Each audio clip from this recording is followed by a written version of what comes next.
स्थाने इदमेव जाप्यमो गोविन्द नामो धर्माधि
उपदिष्टानमीश्वरं व्यापकं सर्वलोकानां कारणं तं नमाम्यहम्।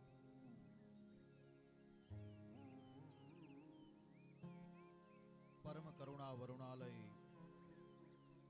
प्रेम मूर्ति करुणा मूर्ति सत्य मूर्ति एवा भगवान ठाकुरजीना चरणों सदैन्य सप्रेम प्रणाम।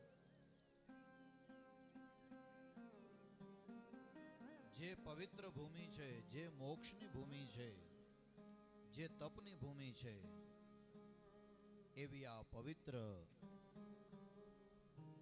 अनेक ऋषि मुनिओं थी सुशोभित अनेक कथा गंगाओं थी जे पवित्र थयेली अने साक्षात मोक्षदायिनी ज्यां भगवती गंगा मानु उद्गमन स्थान है, ज्यां वहे छे एवी आ हरिद्वारनी पवित्र भूमि में प्रगट अने अप्रगट बधी ज चेतनाओने व्यासपीठथी प्रणाम। जे स्थान में बेसी अने आपणे आ भगवाननी कथा आजथी प्रारंभ करवा जई रह्या छीए एवा भगवान मुरली मनोहरना दिव्य चरणोनी अंदर प्रणाम।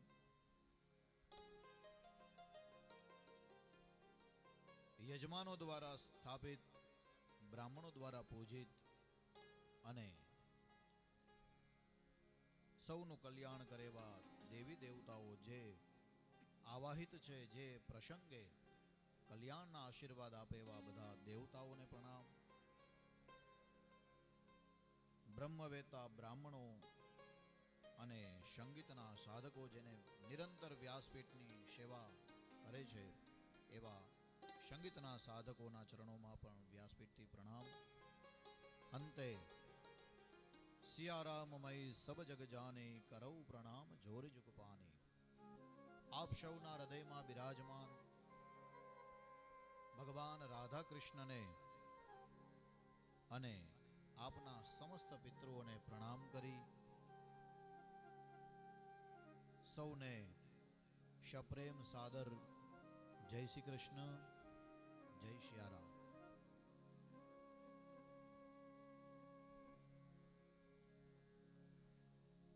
परमात्मा की कृपा ने भगवान आशीर्वाद थी अने अनेक समयनी मेहनत थी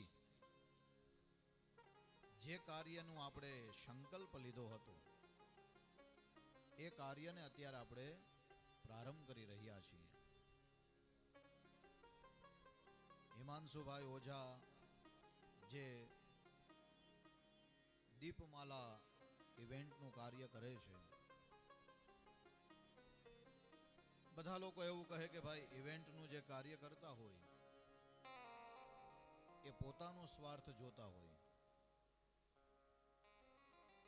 પણ એક એવા વ્યક્તિ જોયા કે નિસ્વાર્થે કોઈ સ્વાર્થ વગર એમને આ ભગીરથ કાર્યનો સંકલ્પ લીધો. અનેક લોકોને આમાં જોડ્યા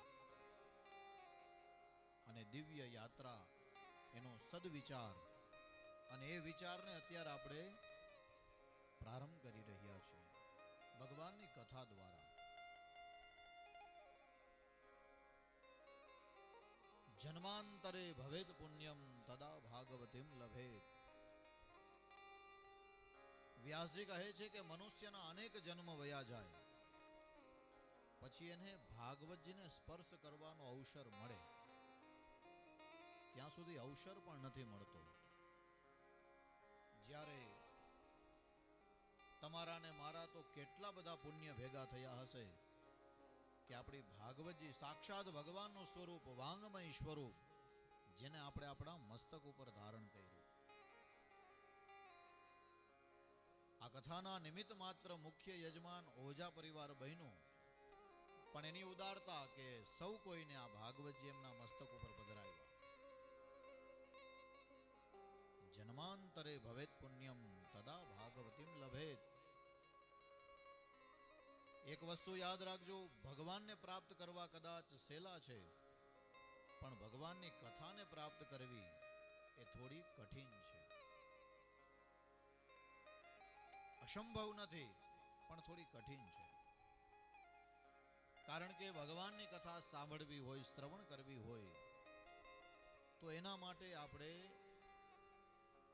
આપણું અસ્તિત્વ, આપણું જીવન એ પવિત્ર કરવું પડે. આ ભગવાનની પવિત્ર કથા છે અને આ પવિત્ર કથાનો આપણે બધાને ક્યાં અવસર મળ્યો તો કે હરિદ્વારની અંદર. આ ક્ષેત્રને હરિદ્વાર પણ કહે અને આ ક્ષેત્રને હરદ્વાર પણ કહેવાય છે. બે નામથી આ ક્ષેત્ર પરિચિત છે. ભગવાન બદ્રી વિશાલ બિરાજમાન છે એટલે આ ક્ષેત્રને હરિદ્વાર પણથી ઓળખી શકીએ, અને ભગવાન કેદારનાથ બિરાજમાન છે એટલે આ ક્ષેત્રને હરદ્વાર પણ કહી શકીએ. હર એટલે ભગવાન મહાદેવ અને દ્વાર એટલે જવાનો માર્ગ. જેમ દ્વારકા જવું હોય તો ગમે તે માર્ગ લ્યો, તમે જામનગર થઈને જવું પડે. એવું આ ક્ષેત્ર છે કે તમે કોઈ પણ સ્થાનેથી નીકળો, ચાહે તમે કહો ભાઈ 4 ધામની યાત્રા કરવી છે, તો પણ તમારે હરિદ્વાર તો આવવું જ પડે. તમે એમ કહો બદ્રી વિશાલના દર્શન કરવા છે, તો તમારે હરિદ્વાર આવવું જ પડે. એટલે આ એક એવું મધ્ય સ્થાન છે કે જ્યાં આવી અને મનની શાંતિ મળે. અનેક યાત્રાઓ લગભગ બધાએ હરિદ્વાર ઘણી વખત કરી હશે, એ બધાનો અનુભવ અને અમારા બધાનો પણ અનુભવ, એક વર્ષમાં જો હરિદ્વાર આવવા ન મળે તો એવું લાગે કે જીવનમાં હજી કંઈ ખૂટે છે. આ એવું ક્ષેત્ર છે. ગમે તે તીર્થની તમે યાત્રા કરો, એ તીર્થ યાત્રાની અંદર તમે 1 વાર જાઓ, 2 વાર જાઓ, 3 વાર જાઓ, પછી તમને એક વાર એવું થાય કે હમણાં તો ત્યાં ગયા હતા, હવે નથી જાવું. પણ આ હરિદ્વાર એવું છે કે તમને લોકો એમ કહે કે હરિદ્વાર આવું છે એટલે માડી તરત કહે કે હા, મારું નામ લખી લેજો. હજી સુધીના અનુભવમાં કોઈ પણ વાર એવું નથી સાંભળ્યું કે મારે હરિદ્વાર નથી આવવું. એ તો જોયેલું છે, પણ આ હરિદ્વારની ભૂમિ જે નિત્ય નૂતન લાગે, દરરોજ નવી લાગે, નિત્ય નૂતન લાગે. આ ભગવાનની પવિત્ર ભૂમિ છે. એવી ભૂમિમાં બેસી, જે તપોભૂમિ છે, અનેક તપસ્વીઓએ અહીંયા તપ કરેલું છે. અનેક વક્તાઓએ અહીં આવી અને ભગવાનની કૃષ્ણ કથા, શિવ કથા, દેવી કથા, અનેક કથાઓ આ સ્થાનમાં થઈ છે. એનાથી આ ભૂમિ વિભૂષિત છે. ભૂમિનો મહિમા એટલા માટે છે કે ત્યાં દેવતાઓ વાસ કરે છે. એટલા માટે જ આ ભૂમિને પવિત્ર કહેવામાં આવેલી છે. અહીંયા આવી અને જેટલા પણ લોકો ભગવાનની કથા સાંભળે એ બધા મુક્તિ સાધી લે છે. આપણા મનની અંદર ભાવ ગમે તેવો હોય, પણ એકવાર જો હરિદ્વારમાં આવી જાય પછી જે આપણા વિચાર હોય, જે આપણે સંકલ્પને લઈને ઘરેથી નીકળ્યા હોય, એ અહીં આવીને પછી એવી કોઈ ઈચ્છા ન થાય. સ્થાનનો મહિમા છે. અને આવા પવિત્ર સ્થાનમાં ભગવાનની કથા એટલે સોનામાં સુગંધ પ્રાપ્ત થઈ. જે ભાવથી પણ આપણે આ યાત્રામાં, ઘણા એવા હોય, તમારા લોકોમાં તો એવા કોઈ નહીં હોય, પણ ઘણા એવા હોય કે ભાઈ મહારાજ તમારી સાથે આવીએ ખરી, પણ પછી અમે ત્યાં કથામાં નહીં રહીએ, અમારે બહારે જવું છે. પણ આ ભૂમિની અંદર આવી અને પછી લોકોને એવી ઈચ્છા થાય કે ભાઈ અમારે ભગવાનની કથા સાંભળવી છે, હવે ક્યાંય જવું જ નથી. ઘણા એના ભાવથી કથા સાંભળે અને ઘણા એને સમય કથા સંભળાવે. તો આ એવી પવિત્ર ભૂમિ છે કે જ્યાં બેસી અને એકવાર પણ ભગવાનનું નામ લેવામાં આવે, એકવાર પણ જો ભગવાનના ભાગવતજીની કથાના શબ્દ અંદર જાય, કર્ણની અંદર, તો ભગવાને જીવનો ઉદ્ધાર કરે છે. અને આ કથા એ કોઈ સામાન્ય વસ્તુ નથી. કથા એમને નથી મળતી. ઘણા બધા પ્રયત્ન કરવા પડે, ઘણા બધા જન્મના પુણ્ય ભેગા કરવા પડે. એ પુણ્ય ભેગા થાય પછી જો ભગવાન આપણને યોગ્ય પાત્ર સમજે તો જ ભગવાનની કથા આપણને પ્રાપ્ત થાય છે. ભગવાનની ઈચ્છા વગર અને ભગવાનની કૃપા વગર કોઈ પણ વસ્તુ આપણે કરી શકતા નથી. ભગવાનની ઈચ્છાથી જ આપણે ભગવાનની કથામાં કાંઈક યોગદાન આપી શકીએ. દાન દેવાના અનેક રસ્તા છે. કોઈ સમયનું દાન આપે, કોઈ સધર વ્યક્તિ હોય, ભગવાનની કૃપા હોય તો પૈસાનું દાન આપે. જેની જેવી સેવા, એ બધી જ સેવા ભગવાન સ્વીકાર કરે છે. અને આ ભગીરથ કાર્ય સિદ્ધ થાય છે. જ્યારે ભગવાન કૃષ્ણ પરમાત્માએ ગોવર્ધનને ધારણ કર્યો ત્યારે નાના નાના ગોવાળિયાઓએ પણ લાકડીનો ટેકો આપ્યો હતો. એટલે બધાના સહયોગથી આ ભગીરથ કાર્ય સિદ્ધ થાય છે. કોઈ એક વ્યક્તિ આમાં સેવા આપે એના કરતા બધા જો જોડાય તો આપણો આ પ્રસંગ એ સુંદર મજાનો ઉત્સવ ઉજવી શકીએ. આજની આપણી આ કથાનો પ્રથમ દિવસ અને પ્રથમ સત્ર આપણે ભગવાન વાંગમય સ્વરૂપ સ્વયં ભગવાન પરમાત્માનો જ અવતાર જ્યારે ભગવાન સ્વધામ ગમન કરતા હતા એ સમયે ભગવાનને પૂછ્યું ભક્તએ કે પ્રભુ આપ તો હવે આ પૃથ્વી ઉપર ધરાધામ ઉપર નહીં રહો, પણ મનુષ્ય હવે તમારા ગયા પછી કલયુગ આવશે અને કલયુગની અંદર મનુષ્ય કેના શરણે જાય? ત્યારે ભગવાને કહ્યું મારું પૂર્ણ સ્વરૂપ હું આ ભાગવતજીમાં પધરાવું છું. ભગવાનનું સાકાર સ્વરૂપ જો દર્શન કરવું હોય તો આ ભાગવતજી છે. એ ભાગવતની અંદર પરમાત્મા વાંગમય સ્વરૂપે વિરાજમાન થયેલા છે. આવા ભગવાનની પવિત્ર કથા આપણે શ્રવણ કરવા જઈ રહ્યા છીએ. એ સમયે કથાનો પ્રારંભ એ મહાત્મ્યથી થાય. જે વસ્તુને આપણે સમજવી છે, જે વસ્તુના આપણે દર્શન કરવા છે, જે વસ્તુની આપણે નજીક જવું છે, એનું મહાત્મ્ય આપણને ખબર હોવી જોઈએ. જ્યાં સુધી એનું મહાત્મ્ય આપણે તમે કે હું ન જાણીએ ત્યાં સુધી એની અંદર આપણી પ્રીતિ નહીં જાગે. એટલે જ અનેક વાર આપણે કથાઓ સાંભળી હોય છતાં શરૂઆત મહાત્મ્યથી થાય. શું કામ વારંવાર આપણે મહાત્મ્ય શ્રવણ કરવાની જરૂર પડે? કયા કારણથી નિત્ય આપણે મહાત્મ્યનું શ્રવણ કરવું પડે? તો કે મહાત્મ્ય એવી વસ્તુ છે કે જેમાં કોઈ પણ વ્યક્તિને જાણવા માટે થઈ અને એના સદગુણ હોય કે દુર્ગુણ હોય બંને આપણે જાણવા જરૂરી છે.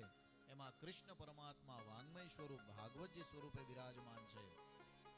જેને શ્રવણ કરવા હોય, જેને જાણવા હોય, જેની નજીક જવું હોય તો એનું પૂર્ણ મહાત્મ્ય આપણને ખબર હોવી જોઈએ.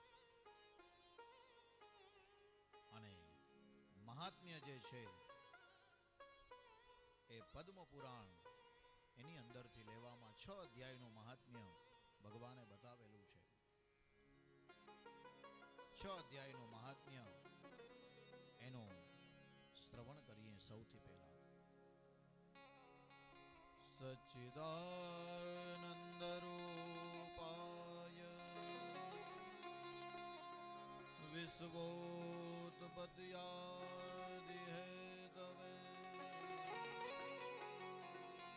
તાપત્રય વિનાશાય શ્રી કૃષ્ણાય વયમ નમઃ. ભગવાનના સ્વરૂપનું વર્ણન આ શ્લોકની અંદર બતાવેલું છે. ભગવાનના અવતાર લેવાના કાર્ય બતાવેલા છે અને ભગવાનના સામર્થ્યની ચર્ચા આ શ્લોકની અંદર કરેલી છે. કોઈ આપણને પૂછે કે ભાઈ ભગવાન કેવા છે, તો આ શ્લોક જો તમે સમજી લ્યો તો ભગવાન કેવા છે એ તમને ખબર પડી જાય. ભગવાન કેવા છે? બોલે સચ્ચિત અને આનંદ સ્વરૂપ. સત એટલે કે સત્ય, જે નિરંતર છે, જે ભૂતકાળમાં પણ જેનું અસ્તિત્વ હતું, વર્તમાન કાળની અંદર પણ જે બિરાજમાન છે અને ભવિષ્યમાં આપણે નહીં હોય પણ ભગવાન તો રહેવાના જ છે. એવા ભગવાન સત્ય સ્વરૂપ છે. સચ્ચિદાનંદ રૂપાય, આનંદ સ્વરૂપ. ભગવાન આનંદ સ્વરૂપ છે. બોલે ભગવાનના અવતાર લેવાનો હેતુ શું? તો કે વિશ્વોત્પત્યાદિ હેતવે, વિશ્વની ઉત્પત્તિ માટે થઈ અને ભગવાન અવતાર લે છે. ભગવાન અવતાર લે પછી જીવનમાં શું થાય? તાપત્રય વિનાશાય, જેના હૃદયની અંદર ભગવાન કૃષ્ણ આવે એના પાપ, તાપ અને સંતાપ ત્રણે ત્રણનો નાશ થઈ જાય. તાપત્રય વિનાશાય, એવા શ્રી કૃષ્ણ પરમાત્માને સૌ કોઈ પ્રણામ કરે છે. કૃષ્ણાય વયમ નમઃ. એવા ભગવાન સચ્ચિદાનંદ સ્વરૂપ ભગવાન શ્રી હરિની કથા અને ઠાકોરજીની કથા એ આ પવિત્ર ગ્રંથની અંદર ભગવાનનું સામર્થ્ય બતાવેલું છે. સુખદેવજી મહારાજને પ્રણામ કર્યા છે. સુખદેવજી મહારાજનું મંગલાચરણ સૌથી પહેલા ભાગવતજીની અંદર આવ્યું છે. સુખદેવજી મહારાજને પ્રણામ કરી અને આ પવિત્ર ગ્રંથનો મહિમા એ શ્રવણ થાય છે. સુખદેવજી મહારાજને પ્રણામ કર્યા બાદ આ પવિત્ર ગ્રંથની જે શરૂઆત થાય છે, જે ભગવાનનું વાંગમય સ્વરૂપ છે એમની શરૂઆત થાય છે, એમાં નૈમિષારણ્યની પવિત્ર ભૂમિ છે, જે તપોભૂમિ છે. આ નૈમિષારણ્ય ભૂમિની અંદર 88,000 ઋષિઓ એકવાર ભેગા મળ્યા. 88,000 ઋષિ ભેગા મળી સુત પુરાણી આવે છે અને સુત પુરાણીને પ્રણામ કર્યા. સુત પુરાણીને પ્રણામ કરી અને કહ્યું કે પ્રભુ મહારાજ, 1 વર્ષ લગી અમે સત્સંગ કરી શકીએ, યજ્ઞ કરી શકીએ એવી જગ્યા બતાવો. સુત પુરાણીને વિનંતી કરી કે બાપજી, 1 વર્ષ લગી યજ્ઞ ચાલે, સત્સંગ ચાલે અને સત્સંગમાં કોઈ વિઘ્ન ના આવે એવું કોઈ સ્થાન હોય, એવી કોઈ ભૂમિ હોય તો એ બતાવો. સુત પુરાણીએ કહ્યું કે આપણે બધા બ્રહ્મલોકમાં જઈએ. બધા આવ્યા બ્રહ્મલોકની અંદર. બ્રહ્માજીને વિનંતી કરી કે હે પ્રભુ, હે પરમપિતા, 1000 વર્ષ લગી અમારે તપ કરવું છે અને 1000 વર્ષ યજ્ઞ કરવો છે, સત્સંગ કરવો છે, અને અમને કોઈ એમાં વિઘ્ન ના આવે, કોઈ બાધા ન બને એવું કોઈ સ્થાન હોય તો કૃપા કરીને બતાવો. બ્રહ્માજીએ પૂછ્યું છે બ્રહ્માજીને, યજ્ઞ કરવો છે પૃથ્વી ઉપર અને 7 લોક ઉપર ચડી અને બ્રહ્માજીને આ પ્રશ્ન પૂછવામાં આવ્યો. અહીંયા ભગવાન સૂચન કરે છે કે જે વ્યક્તિ નાના હોય એ અનુભવી વ્યક્તિને જો કોઈ વાત પૂછે તો એના અનુભવ પ્રમાણે આપણું માર્ગદર્શન કરે. બ્રહ્મા એટલે કોણ? બ્રહ્મા એટલે બુદ્ધિ. કોઈ પણ કાર્ય કરવું છે તો આપણે બુદ્ધિને જ પૂછશું કે ભાઈ આ કાર્ય કરું કે ન કરું. બ્રહ્મા એટલે બુદ્ધિ. અને એ બુદ્ધિ, બ્રહ્માજીના વસ્ત્રનું વર્ણન કર્યું છે શ્વેત વસ્ત્ર એટલે કે સાત્વિક, સાત્વિક બુદ્ધિ, જે સારા માર્ગે લઈ જાય, સારા કાર્ય કરાવે એને સાત્વિક બુદ્ધિ. બ્રહ્માને પ્રણામ કરી અને પૂછવામાં આવ્યું. બ્રહ્માજીએ કહ્યું કે હે ઋષિમુનિઓ, હું મારી અંદરથી એક મનોમય ચક્રને પ્રગટ કરું અને એ ચક્રની પાછળ તમે જજો. જ્યાં તે ચક્ર શાંત થાય એ સ્થાનમાં બેસી અને તમારે ભગવાનના સત્સંગ કરવાના. ભગવાનના સત્સંગ એ સ્થાનમાં બેસી અને આપ કરજો. બ્રહ્માજીએ મનોમય ચક્રને પ્રગટ કર્યું અને ચક્ર ચારે બાજુથી એમની ઓરા હતી. એ મનોમય ચક્ર એટલે બીજું કાંઈ નહીં, આપણું મન. જ્યાં આપણું મન સ્થિર થાય, જ્યાં આપણા ચક્રના આરા એટલે કે આપણા વિચાર, જ્યાં આપણા વિચાર સ્થિર થાય, જ્યાં આપણું મન સ્થિર થાય, એ સ્થાનમાં બેસી અને જો તમે ભગવાનનો સત્સંગ કરો તો એનું ફળ વધારે મળે. ચક્ર આગળ ચાલે છે, પાછળ ઋષિમુનિઓ ગયા અને નિમિષ માત્રમાં એક જગ્યાની અંદર આવી અને ચક્ર સ્થિર થઈ ગયું. એટલે ત્યાં બધાય ઋષિમુનિઓ બેસી ગયા. નિમિષ માત્રમાં એ ચક્ર એક અરણ્ય કહેતા જંગલ, એ જંગલમાં આવી અને શાંત થયું. એટલે એ સ્થળનું નામ પડ્યું નૈમિષારણ્ય. નિમિષ એટલે અલ્પ સમય અને અરણ્ય કહેતા જંગલ. બ્રહ્માજી દ્વારા પ્રગટ થયેલું મનોમય ચક્ર, અને ચક્ર જે સ્થાનમાં સ્થિર થઈ ગયું એ સ્થળનું નામ રાખ્યું નૈમિષારણ્ય. આ નૈમિષારણ્યની એવી ભૂમિ છે કે જ્યાં બધા પુરાણોની ચર્ચા છે, બધા શાસ્ત્રની ચર્ચા છે. વેદ અને ઉપનિષદોની આ સ્થાનમાં ચર્ચા ઋષિમુનિઓ દ્વારા થઈ છે. એ સ્થાનમાં બધાએ ભગવાનનો સત્સંગ કર્યો છે. આવી પવિત્ર ભૂમિ નૈમિષારણ્યની અંદર 88,000 ઋષિઓ સુત પુરાણીને પ્રણામ કરી અને પ્રશ્ન પૂછે છે. પ્રશ્ન પૂછવામાં આવ્યા, 6 પ્રશ્ન પૂછ્યા છે અને 6 પ્રશ્નના જવાબમાં સંપૂર્ણ ભાગવતજીની કથા એ શ્રવણ કરાવવામાં આવી છે.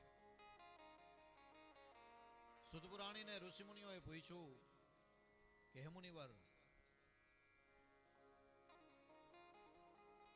અમે એવું સાંભળ્યું છે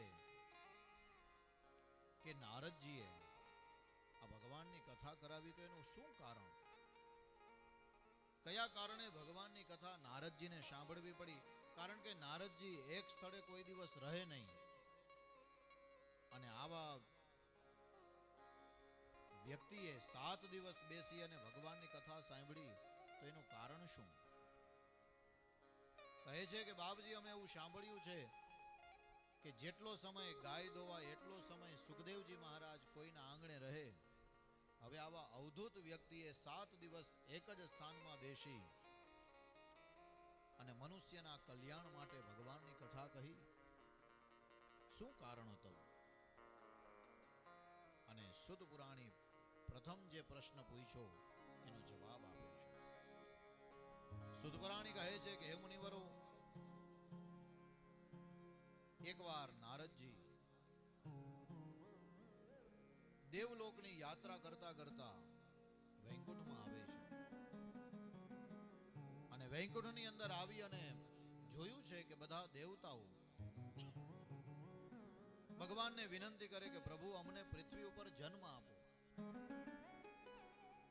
અને નારદજીને વિચાર આવ્યો કે આ પૃથ્વી ઉપર એવું તે શું છે કે બધા દેવતાઓને અહીંયા જન્મ લેવો છે. એટલે નારદજીએ હાથની અંદર ભગવાનને આપેલી શબ્દ શૂરબારી વીણાને ધારણ કરી અને ભગવાનનું સ્મરણ કરતા કરતા બ્રહ્મલોકમાંથી પૃથ્વીની યાત્રા માટે નીકળ્યા છે. હાથની અંદર ભગવાને વીણા ધારણ કરેલી, મનમાં ભગવાનનું નામ છે, અને સીધે સીધા ભગવાન પૃથ્વી ઉપર આવે છે ભગવાનનું સ્મરણ કરતા કરતા. નારાયણાય તુભ્યો નમામિ.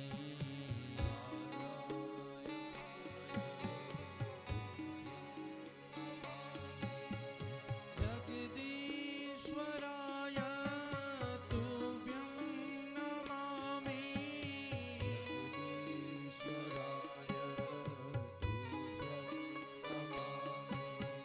શાંતાકારં તુભ્યં નમામિ.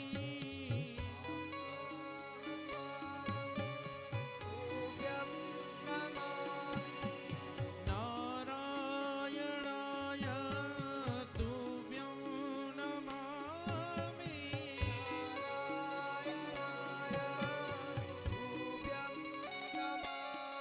નારદજીએ હાથની અંદર વીણાને ધારણ કરી ભગવાનનું નામ લેતા લેતા સૌથી પહેલા નારદજી આ પૃથ્વી ઉપર પોતાના ચરણ પધરાવ્યા બદ્રીનાથમાં. ભગવાન આવ્યા છે બદ્રીનાથ, ભગવાનની પૂજા કરી, ભગવાન કેદારેશ્વરનો અભિષેક કર્મ કર્યો, અને ત્યારબાદ બ્રહ્માજીએ બદ્રી વિશાલને પ્રણામ કરી, પૂજા કરી, અને ફરી પાછી યાત્રા આગળ વધારી. ધીરે ધીરે ભગવાન બ્રહ્મલોકમાંથી બદ્રીનાથ, કેદારનાથ થઈ અને ભગવાન આગળ વધે છે. અને સીધે સીધા ભગવાન જ્યાં પૃથ્વી લોક ઉપર આવ્યા, એટલે બીજું કોઈ સ્થાન નહીં પણ આ હરિદ્વારની અંદર આવ્યા. અને જ્યાં હરિદ્વારની અંદર આવ્યા છે, અને હરિદ્વારની અંદર આવી ગંગાના દર્શન કર્યા, અને ગંગા માના દર્શન કરી અને યાત્રાને આગળ વધારી. ત્યાં તો આશ્ચર્ય જોવે. નારદજીએ જોયું કે પૃથ્વી ઉપર એ સમયે કલયુગનો પ્રારંભ હતો, ને કલયુગના પ્રારંભે દરેક મનુષ્ય એ પાપી થયા હતા. બધા જ લોકોને પાપ જોયું. નારદજીના મનમાં વિચાર આવ્યો કે અહીંયા દેવતાઓને જન્મ લેવાનું, અને કેવું પાપ જોયું. ભાગવતમાં લખ્યું છે, સત્યમ નાસ્તિ તપઃ શૌચમ દયા દાનમ ન વિદ્યતે ઉદરે ભરિણો લોભાત વરાકા કૂટ ભાષણ. કહે છે કે આ પૃથ્વી ઉપર નારદજીએ ક્યાંય સત્ય ન જોયું, અને આંખમાંથી અશ્રુ વયા જાય કે ભગવાને આ સૃષ્ટિ બનાવી, પણ આ સૃષ્ટિ ઉપર ક્યાંય સત્ય નથી. સત્યને જોયું નહીં.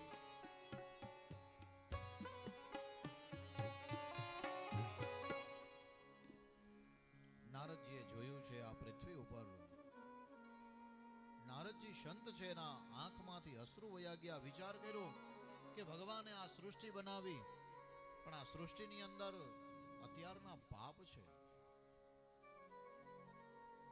29 લક્ષણો બતાવેલા છે કે 29 લક્ષણોનું કલયુગનું સ્વરૂપ જોયું છે. એમાં સૌથી પહેલું સ્વરૂપ જોયું, લક્ષણ સત્યમ નાસ્તિ. આ પૃથ્વી ઉપર સત્યમ એ જોયું નહીં. કોઈ પણ માણસની અંદર સત્ય નથી. નારદજીના મનમાં વિચાર આવ્યો કે ભગવાને આવી સુંદર સૃષ્ટિ બનાવી, એમાં પણ સુંદર મનુષ્ય બનાવ્યા, પણ આ મનુષ્યની દુર્ગતિ તો જોઉં. સત્યનો આધાર, સત્યનું સ્થાન, અને કોઈની અંદર સત્ય નથી. સત્ય એ નાશ થઈ ગયું હતું. બીજું લક્ષણ જોયું છે તપઃ. માણસની અંદર તપનો મહિમા ઘટી ગયો. દ્વાપર યુગ હજારો વર્ષો લગી તપ કરી અને પરમાત્માને જે પ્રાપ્ત કરતા, એ જ મનુષ્ય અત્યારના એક ક્ષણ પણ તપના ભાવ સાથે, એટલે કે આસન સિદ્ધિ નથી. કોઈ પણ માણસની અંદર આસન સિદ્ધિ રહી નથી. આ કલયુગનું લક્ષણ છે. તપનો મહિમા કલયુગની અંદરથી ઘટી ગયો છે. ભગવાનની પૂજા કરવા બેસીએ, અડધી કલાકની પૂજા હોય, પણ આપણે અડધી કલાકમાં કેટલી વખત આપણા આસનને છોડીએ છીએ. આસન સિદ્ધિ કોઈની અંદર રહી નથી. તપનો મહિમા ઘટી ગયો. આપણે આપણા આનંદ માટે તો સમય કાઢીએ, પણ સત્સંગ માટે કોઈ સમય કાઢતું નથી. અને આ પરમ વાસ્તવિકતા છે કે આપણે મૂવી જોવા ગયા હોય તો ઈ આસન ઉપર 3 કલાક માટે આપણે હલતા નથી. 3 કલાક ઇન્ટરવેલમાં ઘણા માણસો જોયા કે ઇન્ટરવેલ પડે એમાં પણ બહાર ન જાય. પણ એ જ વ્યક્તિ જ્યારે સત્સંગમાં બેસે તો 15 મિનિટ થાય એટલે કા લાંબા પગ કરે, કા પલોઠી છોડે, ન મજા આવે તો બહાર વયા જાય. પણ કહેવાનો ભાવ, આસન સિદ્ધિ એ કલયુગની અંદર નથી. આ નારદજીએ જોયું. તપનો અભાવ, સત્યમ નાસ્તિ તપઃ શૌચમ. ત્રીજું લક્ષણ નારદજીએ જોયું છે કે શુદ્ધતા અને પવિત્રતા કોઈના જીવનમાં રહી નથી. કોઈના જીવનમાં શુદ્ધતા ન રહી. સત્યમ નાસ્તિ તપઃ શૌચમ દયા દાનમ ન વિદ્યતે. દયાનો ભાવ મનુષ્યના જીવનમાં ઘટી ગયો. દયા ભાવ કોઈની અંદર રહ્યો નથી. માણસ માણસનો વેરી થાય છે. આપણાથી કોઈ સારો માણસ અને સારા પદ ઉપર રહી અને એ સિદ્ધિને પ્રાપ્ત કરતો હોય, એની પ્રગતિ તો બીજો માણસ ન જોઈ શકે. ઈર્ષા થાય. દયાનો ભાવ ઘટી ગયો. દયા દાનમ ન વિદ્યતે. દાનનો પણ મહિમા એવો જ રહ્યો, ઘટી જાય છે. દાનનો મહિમા એ કલયુગની અંદર ઓછો છે. કોઈ વ્યક્તિ દાન કરતું હોય તો આપણે એમને રોકીએ કે આ સ્થાન યોગ્ય નથી, અહીંયા તારે દાન કરવાની કોઈ આવશ્યકતા નથી. લોકોને દાન કરતા આપણે અટકાવીએ છીએ. દયા દાનમ ન વિદ્યતે. વિદ્યતે એટલે લક્ષણ છે વિદ્યા. માણસની અંદરથી વિદ્યા ધીરે ધીરે ઓછી થવા લાગી. માત્ર મોટી મોટી ડિગ્રીઓ લઈએ અને સારા સારા જગ્યાએ આપણે વર્ક કરીએ, એને વિદ્યા ન કહેવાય. આપણા વડીલો કહેતા કે ભણેલા ગમે એટલા હોય, પણ જો આ સંસારમાં સમાજમાં ગણેલા ન હોય તો આપણું કોઈ મહાત્મ્ય નથી. જ્ઞાન ગમે એટલું હોય, વિદ્યા ગમે એટલી હોય, પણ મનુષ્યના કલ્યાણ માટે જો એને વાપરવામાં આવે એ અત્યારના નથી. દયાદાનમ ન વિદ્યતે. આગળ નારદજીએ જોયું, ઉદરે ભરીણો લોભાત. મનુષ્ય કલયુગના કેવા થયા તો કે લોભ વૃત્તિ વાળા. લોભ વૃત્તિ એ મનુષ્યના લક્ષણ આવ્યા છે. ઉદરે ભરીણો લોભાત. માણસ પેટ ભરવા માટે ખોટું કર્મ કરે છે અને ખોટું બોલે પણ છે. ભરીણો લોભાત. દંપતી નામ ચ કલ્કનમ એક લક્ષણ બતાવ્યું છે અને અત્યારે આપણે જોઈએ છીએ તો કે દંપતી નામ ચ કલ્કનમ, મનુષ્યનું દાંપત્ય જીવન બગડેલું છે. તમે ક્યાં એવો ફોટો જોયો કે લક્ષ્મીજી સૂતા હોય ને નારાયણ ચરણ દબાવે? જોયો? પણ કલયુગની અંદર એવું છે, ફોટા દર્શન ભગવાનનું એવું થાય છે કે નારાયણ ભગવાન સૂતા હોય અને લક્ષ્મીજી ચરણની સેવા કરે એ સારું લાગે. પણ કલયુગમાં કેવું થયું, લક્ષ્મીજી સૂતા હોય અને નારાયણ ચરણોની સેવા કરે. લક્ષ્મીજી કે નારાયણ પાણી ભરી આવો એટલે ઓને ભરી આવવું પડે. દંપતી નામ ચ કલ્કનમ, વ્યક્તિનું દાંપત્ય જીવન બગડેલું છે. અને થોડી એવી વાતમાં, કોઈ વાતમાં ઓલું ન હોય પણ પરિણામ ક્યાં સુધી જાય છે. કલયુગનું લક્ષણ છે શ્યાલકો બુદ્ધિદાયકાહ કન્યા વિક્રય. પોતે પેટે જણેલા સંતાનોને વેચી અને માણસો પૈસા કમાય છે.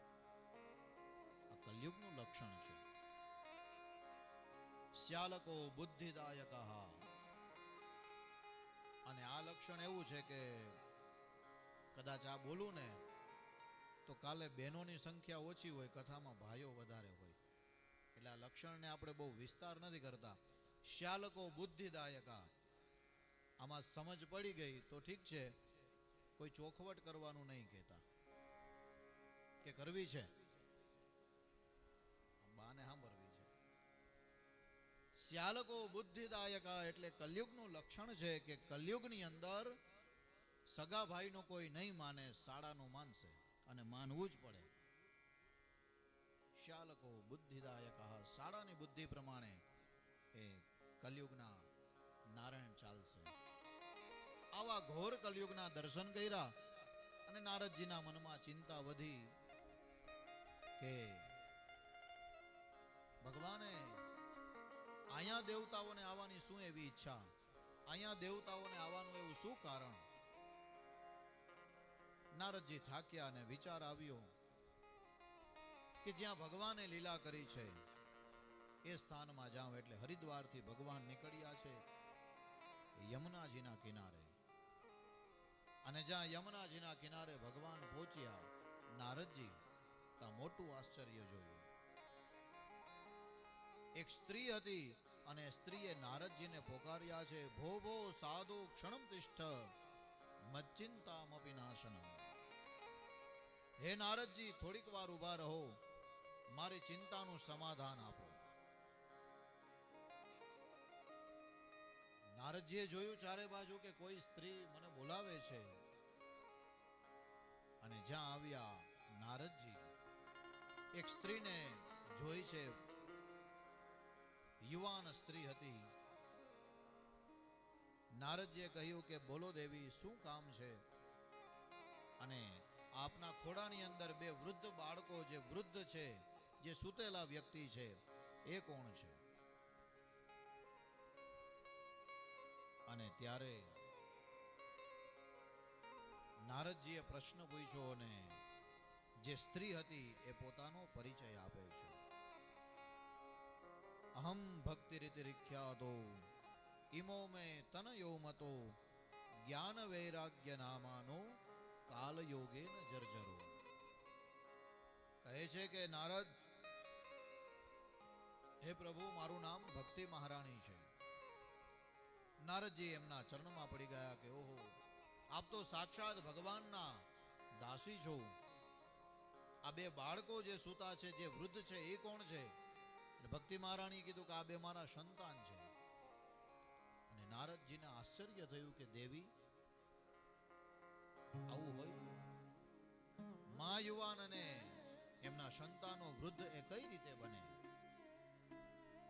ભક્તિ મહારાણી કે કાલ યોગે ન જર્જરો. હે નારદજી, કાળક્રમે આ પરિસ્થિતિ થઈ છે, પણ હવે તમે મારો ઉદ્ધાર કરો. અને એ સમયે ભક્તિ મહારાણીને કહ્યું છે કે આપનું પ્રાગટ્ય સ્થાન ઉત્પન્ને દ્રવિડેશાહમ વૃદ્ધિમ કર્ણાટકે ગતા ક્વચિન ક્વચિન મહારાષ્ટ્રે ગુર્જરે જીર્ણતામ ગતા. હે મહારાજ, મારી ઉપર કૃપા કરો. અને એ સમયે નારદજીએ ભક્તિ મહારાણીને કીધું કે હે દેવી, એમાં શોક શાનો? હું આપના બાળકોને હમણાં જાગૃત કરીશ અને આપનો સંકલ્પ સિદ્ધ કરીશ. અને તે સમયે નારદજીએ જ્ઞાન અને વૈરાગ્ય જે બે બાળકો હતા એના કાનની અંદર વેદ અને ઉપનિષદનો પાઠ કર્યો. વેદ અને ઉપનિષદનો પાઠ કરતાની સાથે જ્ઞાન અને વૈરાગ્ય જાગ્યા તો ખરી, પણ ફરી પાછા આળસ મરડી અને સૂઈ ગયા.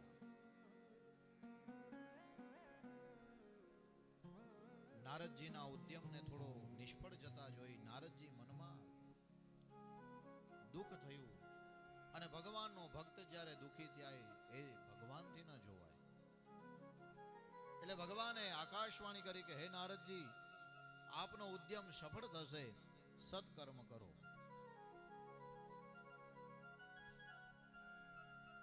સત્કર્મ કરો. આ આકાશવાણી થઈ. હવે નારદજીએ વિચાર્યું કે સત્કર્મ એટલે શું? સત્કર્મ એટલે શું?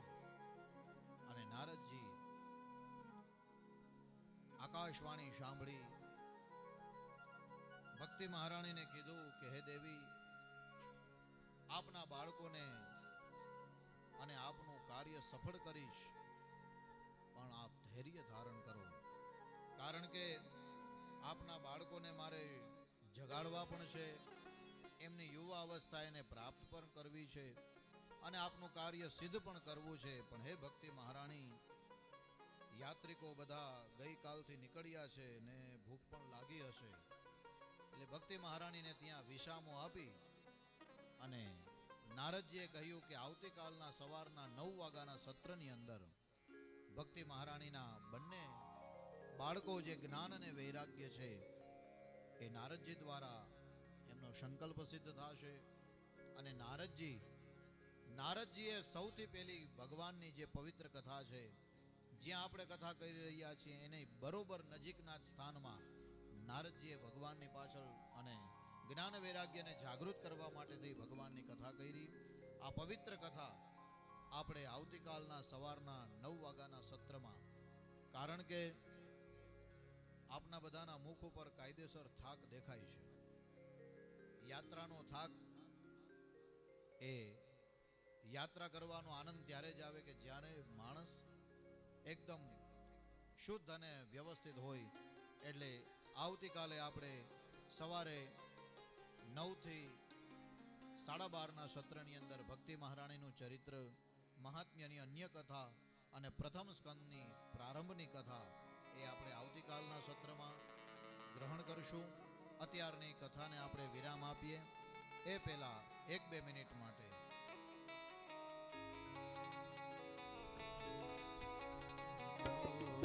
હરે રામ રામ રામ સીતા રામ રામ રામ હરે રામ રામ રામ સીતા રામ રામ રામ. હરે રામ રામ રામ સીતા રામ રામ રામ.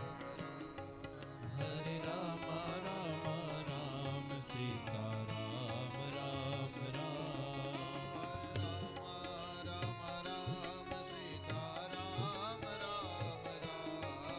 હરે રામ રામ રામ સીતા રામ રામ રામ. હરે રામ રામ રામ હરે રામ રામ રામ સીતા રામ રામ રામ.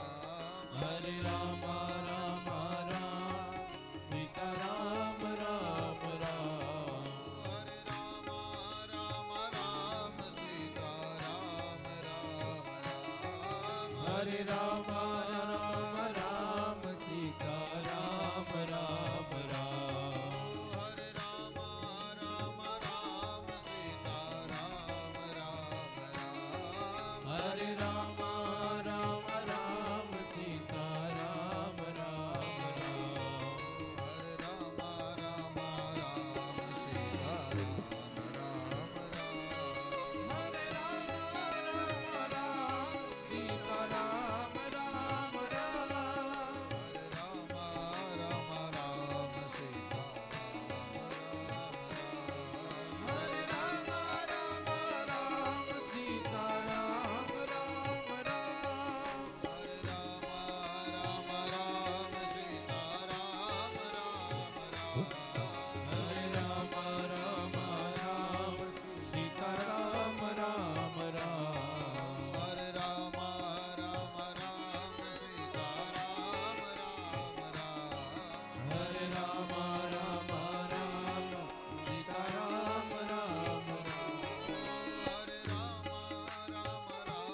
સીતા રામ રામ રામ. હરે રામ રામ રામ સીતા રામ રામ રામ.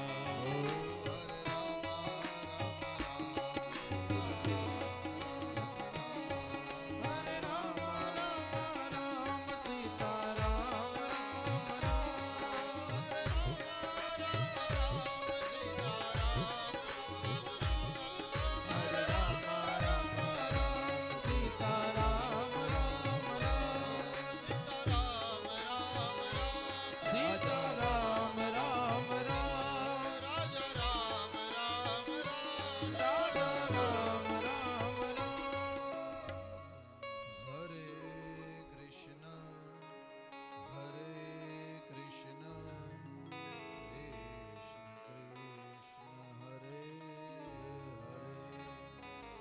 હરે રામ હરે રામ રામ રામ હરે હરે હરે કૃષ્ણ હરે કૃષ્ણ કૃષ્ણ કૃષ્ણ હરે હરે.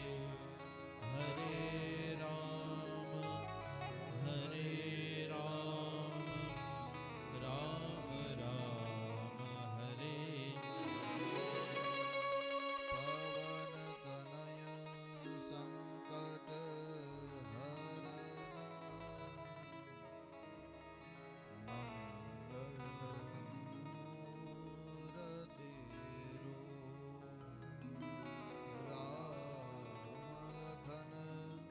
સીતા સહિત હૃદય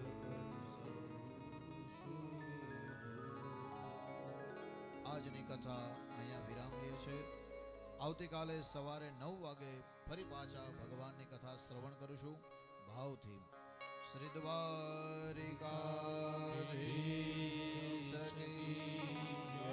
ભાગવત ભગવાન કી જય. ગંગે મૈયા કી સદગુરુ દેવ કી જય. પિતૃનારાયણ ભગવાન કી ઓમ નમઃ પાર્વતી પતયે હર હર મહાદેવ હર.